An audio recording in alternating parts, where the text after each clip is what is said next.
lesson number 5. The name of lesson number 5 is the pronoun यानी कि सर्वनाम। किसके बारे में पढ़ेंगे आज हम? सर्वनाम के बारे में। चलिए सबसे पहले हम सर्वनाम की डेफिनेशन को पढ़ते हैं। A pronoun is a word used instead of noun as he, she, it, they, etc. वह शब्द जो नाउन संज्ञा के स्थान पर प्रयुक्त होता है उसे क्या बोलते हैं हम? सर्वनाम कहते हैं, जैसे ही, शी, इट, दे आदि। काइंड्स ऑफ प्रोनाउन के बारे में पढ़ेंगे, यानी कि सर्वनाम के प्रकार। सर्वनाम के कितने प्रकार होते हैं चलिए देखते हैं। नंबर 1 हम बात करते हैं पर्सनल प्रोनाउन। प्रोनाउन 8 प्रकार के होते हैं, आपको ये स्पेशल ध्यान रखना है। कितने प्रकार के होते हैं प्रोनाउन? 8 प्रकार के होते हैं। नंबर 1 हम बात करते हैं पर्सनल प्रोनाउन यानी कि व्यक्तिवाचक सर्वनाम। नंबर 2 इंटरोगेटिव प्रोनाउन, प्रश्नवाचक सर्वनाम। नंबर 3 रिलेटिव प्रोनाउन यानी कि संबंधबोधक सर्वनाम। नंबर 4 इज डेमोन्स्ट्रेटिव प्रोनाउन यानी कि संकेतवाचक सर्वनाम। नंबर 5 इज डिस्ट्रीब्यूटिव प्रोनाउन, विभागवाचक सर्वनाम। नंबर 6 इनडिफाइंड प्रोनाउन यानी कि अनिश्चयवाचक सर्वनाम। नंबर 7 रिफ्लेक्सिव प्रोनाउन यानी कि निजवाचक सर्वनाम। नंबर 8 एम्फेटिक प्रोनाउन यानी कि दृढ़ता सूचक प्रोनाउन। अभी तक हमने पढ़ा नाउन के प्रोनाउन कितने प्रकार के होते हैं? 8 प्रकार के होते हैं। अब ये कौन कौन से हम इनके बारे में पढ़ते हैं। चलिए नंबर 1 इज पर्सनल प्रोनाउन यानी कि व्यक्तिवाचक सर्वनाम। Personal pronoun are used for any particular person. 3 person जिन प्रोनाउन का प्रयोग व्यक्तियों के लिए किया जाता है वे व्यक्तिवाचक सर्वनाम कहे जाते हैं, जैसे वी, यू, शी आदि। क्या कहा? जिनमें व्यक्तियों के लिए बात की जाएगी क्या कहलाता है? व्यक्तिवाचक सर्वनाम कहलाता है। चलिए आ जाइए। अब इन्होंने कहा है पर्सनल प्रोनाउन ने 3 भागों में विभाजित किया है। पर्सनल प्रोनाउन को इन्होंने 3 पार्ट्स में डिवाइड किया है। नंबर 1 इज उत्तम पुरुष यानी कि first person. Number 2 second person यानी कि मध्य पुरुष। नंबर 3 थर्ड पर्सन यानी कि अन्य पुरुष। सबसे पहले हम पढ़ेंगे फर्स्ट पर्सन, उत्तम पुरुष। The pronoun which refer to speaking person or about some person are of the first person as I, my, me, mine, etc.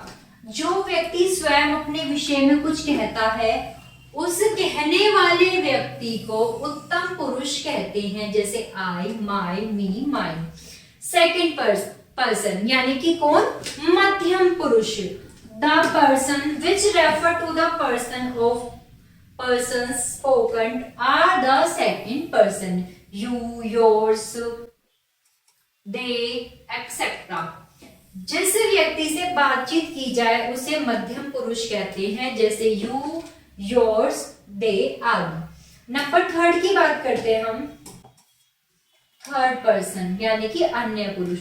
The pronoun which refer of the person or thing is spoken of are of the third person as he, she, they, etc.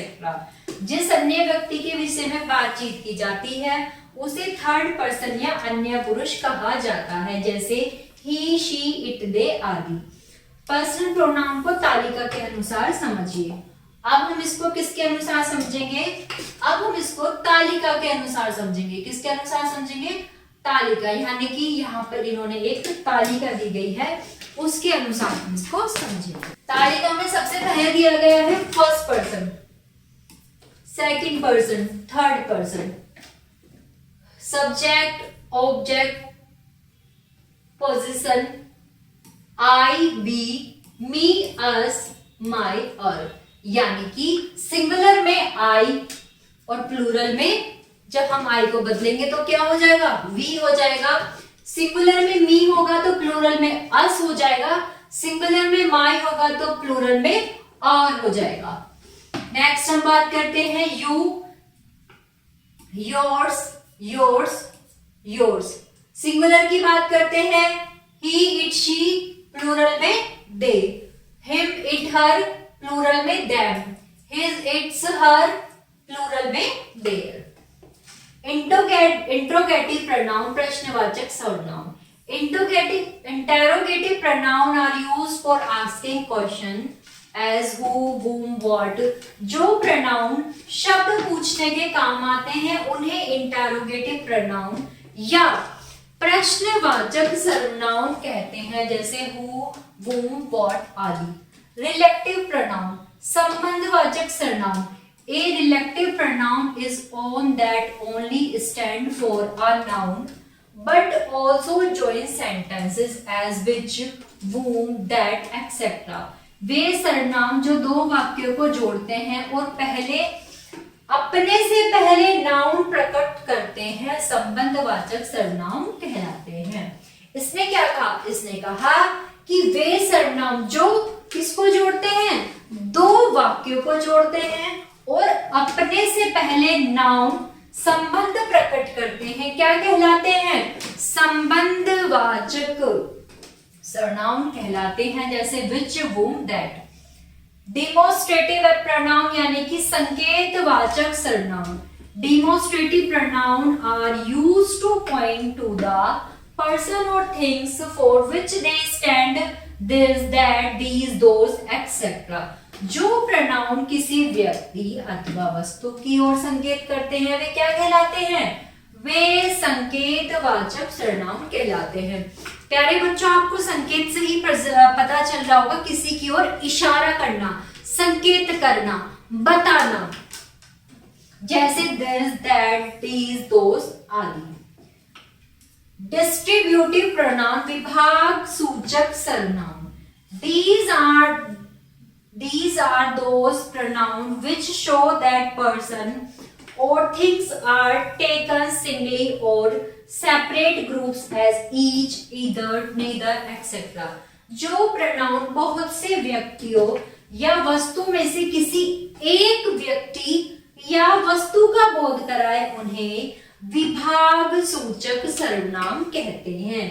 चलिए example देखते हैं, जैसे each, either, neither आदि। Indefinite pronoun अनिश्चयवाचक सर्वनाम।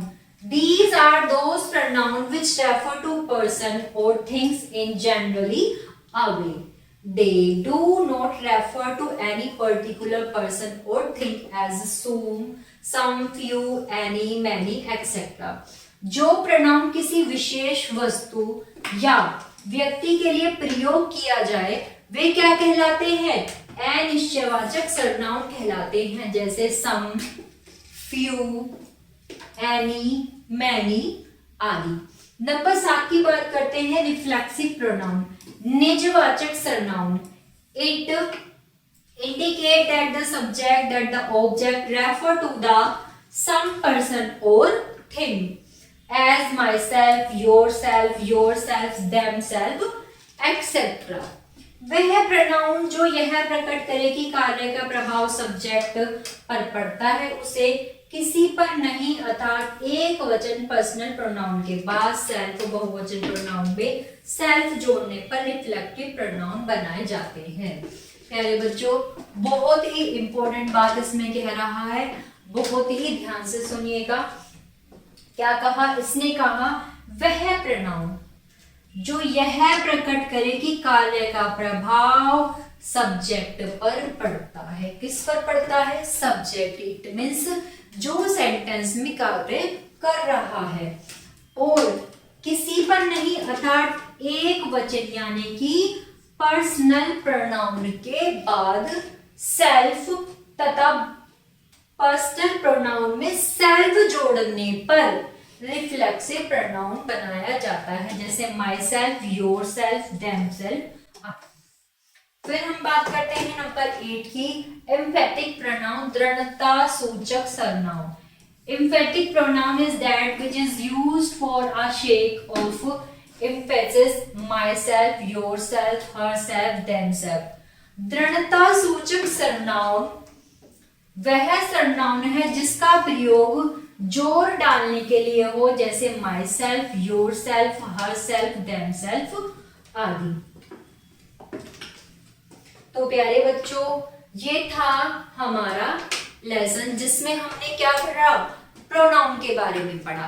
तो आशा करती हूँ आप सभी को समझ में आया होगा। कोई भी समस्या है तो आप कमेंट बॉक्स में जरूर लिखिएगा और वीडियो को लाइक कीजिएगा। Thank you.